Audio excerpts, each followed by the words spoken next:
Hello, hello, and welcome back to the Fit Executive Show. It is your co-host, Grace, here.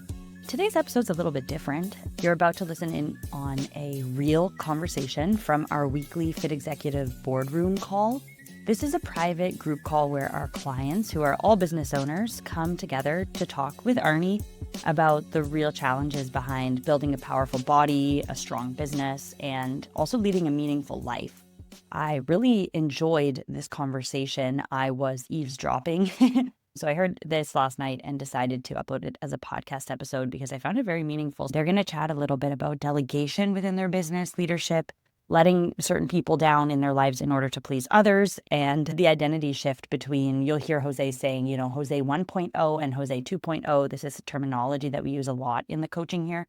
Fascinating conversation. They're also chatting a little bit about alcohol in social situations and just evolving from who they were into who they need to become. So just enjoy the honest conversation and the practical coaching in real time. Let's dive right in.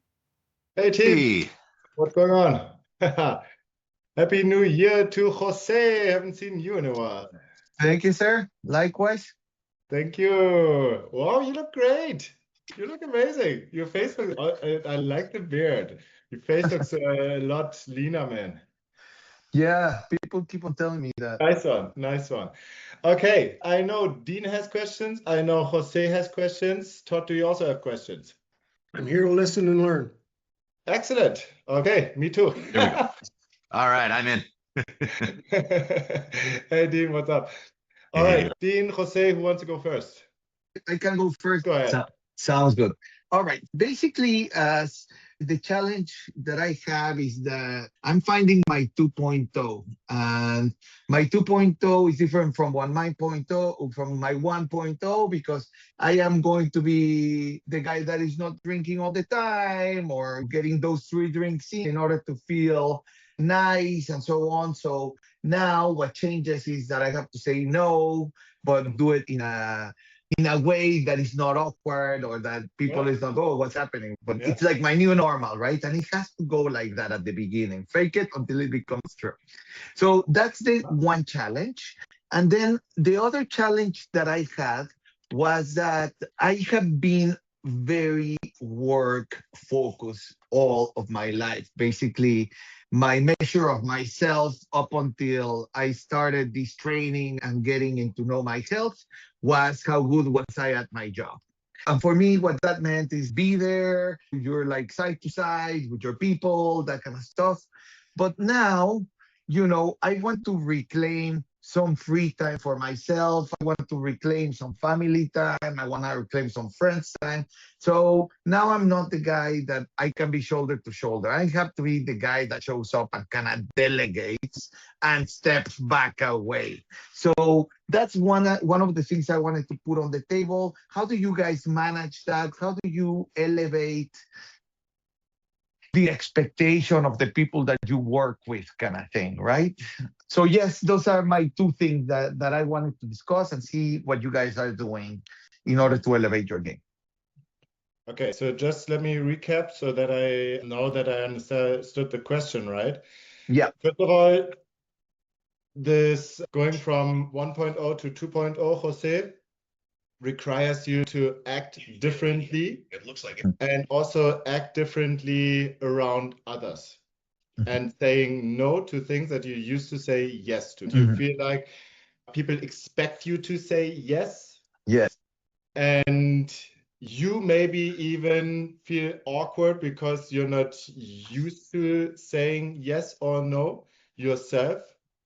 And yes. Okay, gotcha. And then the second question was, how do I balance my time, my focus, my energy between work, family, working out, focusing on myself, growing myself? How do I prioritize technically between those? Yes. And how do I execute? How do I set a precedent for the people? Because I guess I'm moving out of the execution place where I was part of the execution. And now I have to let people do it, but also I have to show up like that. It's like, now you're going to do this all by yourself kind of thing. So people are expecting me to show up in a way that I'm no longer is serving me. Okay, so how do you delegate technically is also part of the question? Yes, not the delegation part, but Make sure that the job gets done properly. that's right. And let it happen basically without me having that control over it. Letting go and without controlling. Gotcha. Yeah. Okay, let's do the first one first. So,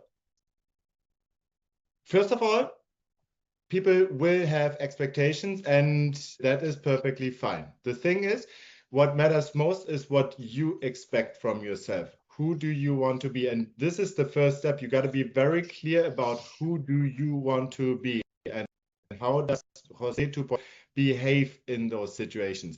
What are the situations that make it or break it? What environments? Maybe restaurants, maybe birthday parties, maybe cottages, right? You want to think about this when you're not in there. You want to prepare when you're not in that situation, okay?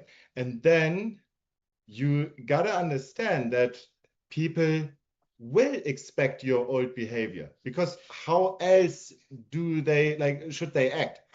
They cannot read your mind. They cannot read what's going on inside your brain.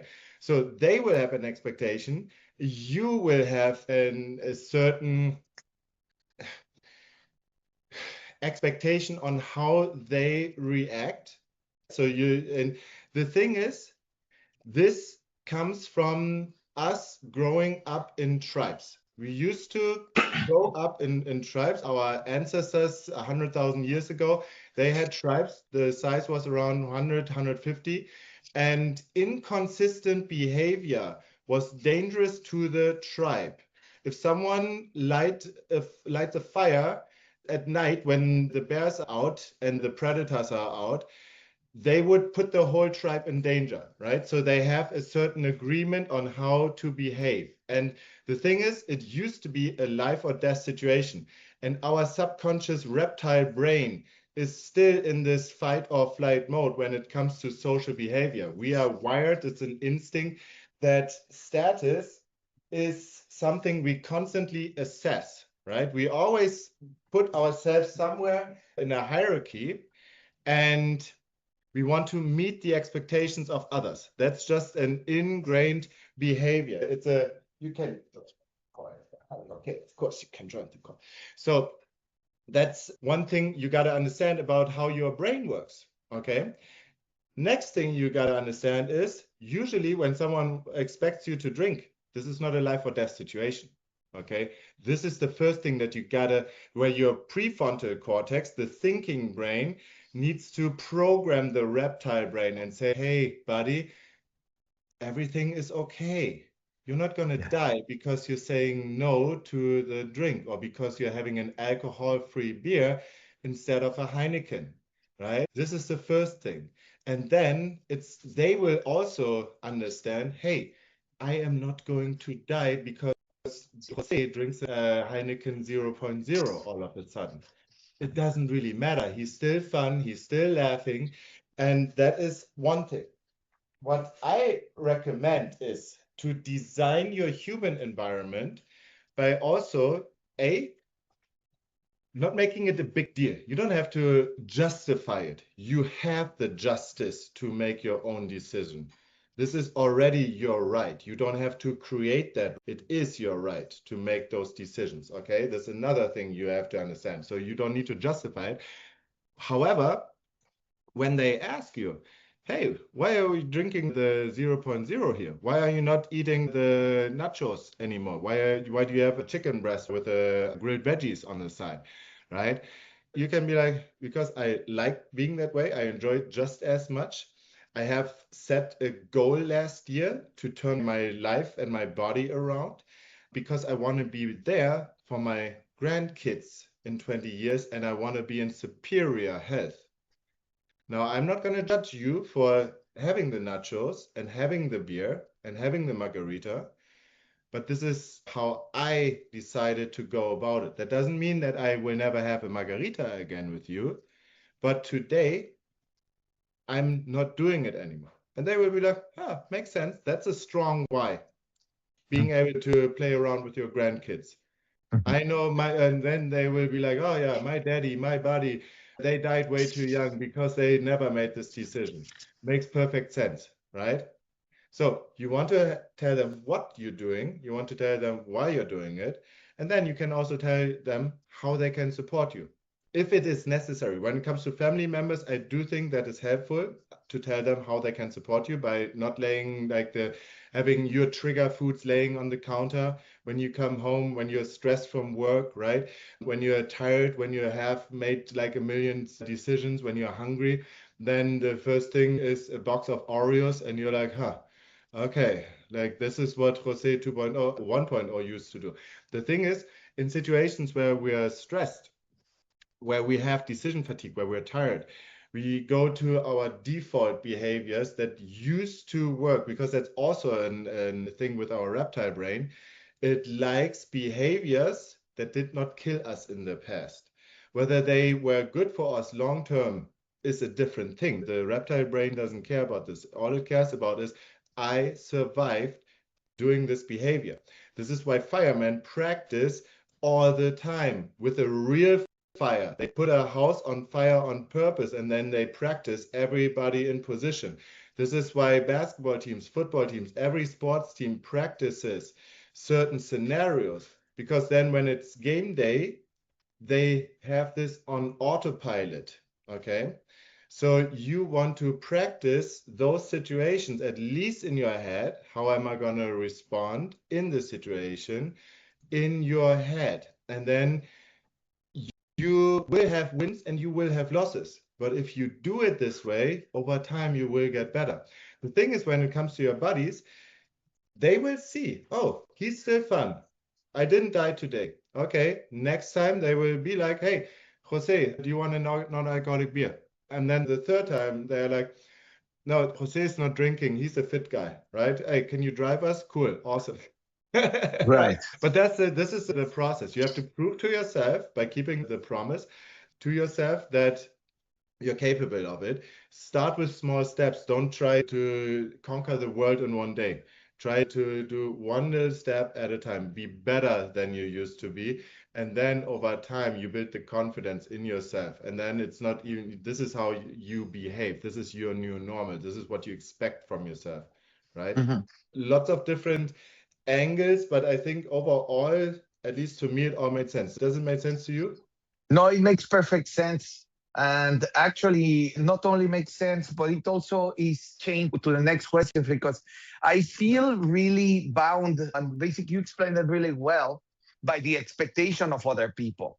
And when I'm saying, hey guys, I need to leave at 5 o'clock, they're usually, I am the first one in, last one out. But when they see me leaving at 5 o'clock, I always wanted to be leading by example. And the example was that I was the one that was working the longest, or that I expected that. But I am wondering now, if I have to leave by 5 o'clock so I can have a dinner at a proper time at home and spend some time with my family, I am just a little bit afraid that, because I'm not meeting that expectations from my employee side anymore, that their performance is going to go down, or that they're going to be disappointed in one way. So that was like the second question as well. The thing is, you're going to disappoint someone at the end of the day. The question is, who do you want to disappoint? Do you want to disappoint yourself? Do you want to disappoint your family, your kids by not being there?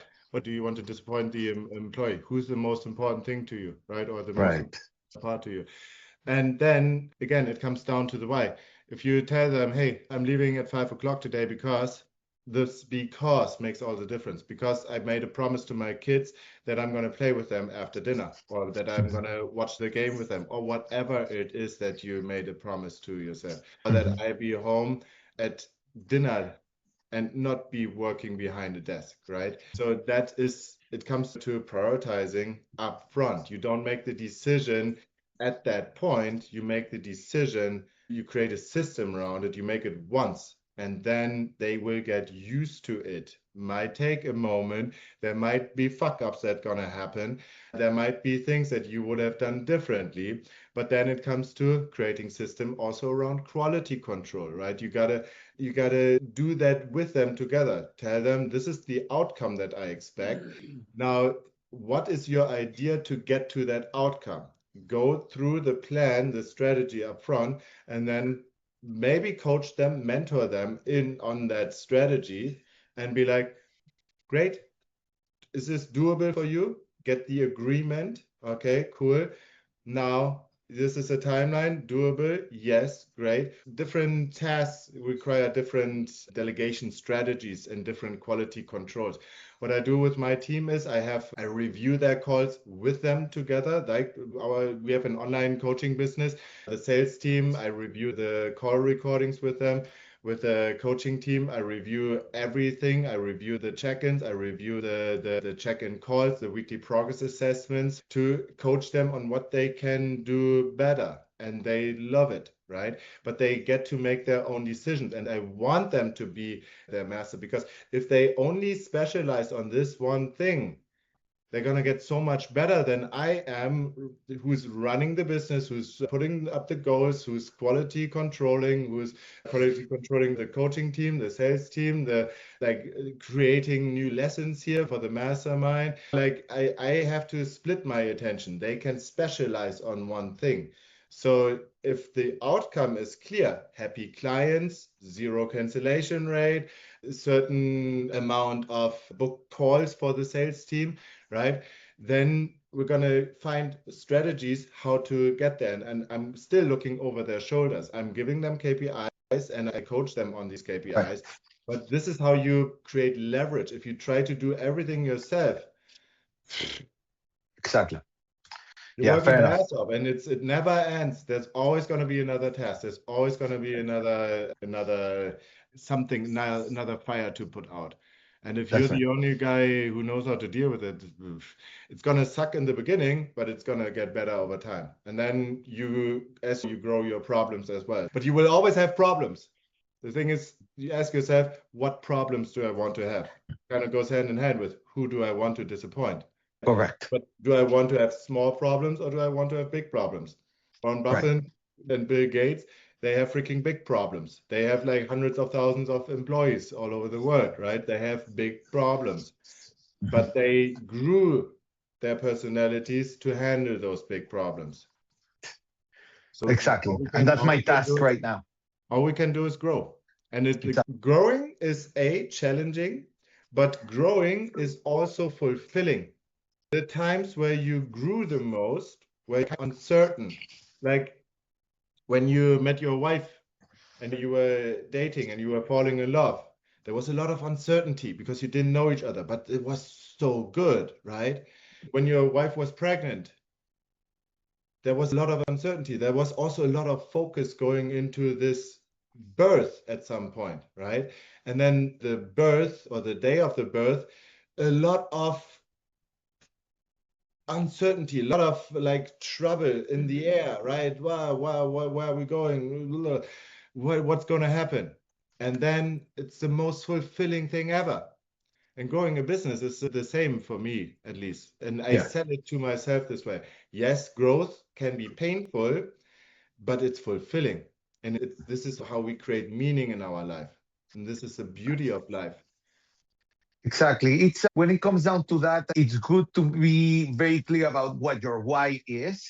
And I guess the second thing that I'm taking is at the end of the day, once that you are clear about what your why is, who do you want to disappoint? Because you cannot be always making everybody happy. That's not even the job. You do it whenever you can. And if you're going to disappoint somebody, you or somebody else, be somebody else every single time. Unless I'm playing. Can I add to that? Absolutely. Yeah, I was going to say the number one thing that as owners, business owners, is the only thing you can control is you and your mind and your thoughts, right? You can't control what other people think. So why care about that? There's certain things that can drain us of our energies when we're so worried about other things that we can't control. The thing that you should be worried about is what you can control. And then that almost relieves you of any extra pressures and thoughts about what other people think, right? Can't control them. Like you said, there's going to be some people who like you and some people who don't. I try to make everybody like you. You can't control that either. So you'll find that relieves a lot of your stress and your anxiety. What you can control is your intention. Yes. And if you have a good intention and you still disappoint someone, Yeah. then you can still look yourself in the mirror. If you were true to yourself, true to your values, but you got to know your values. You got to know your hierarchy of importance. And if you are true to that, then yes, there might be some disappointment, but there will always be some disappointment to a certain degree. To a certain degree. This is the ambivalence here that we have to live in. Like this, yes, we want to give it our best shot and we want to be grateful for what we have and we still want to grow. It's like, I call it like we want to be dissatisfied and grateful at the same time. Yes. So be grateful for being on time for your family at the dinner table and enjoy those moments as if it were the last time every single time. And it could be the last time. You could get hit by a bus tomorrow, right? So let's enjoy the heck out of every moment. Thank you, Arne. That's helpful. Okay. Appreciate it. And that's it for today's show. Thank you for spending your valuable time with us.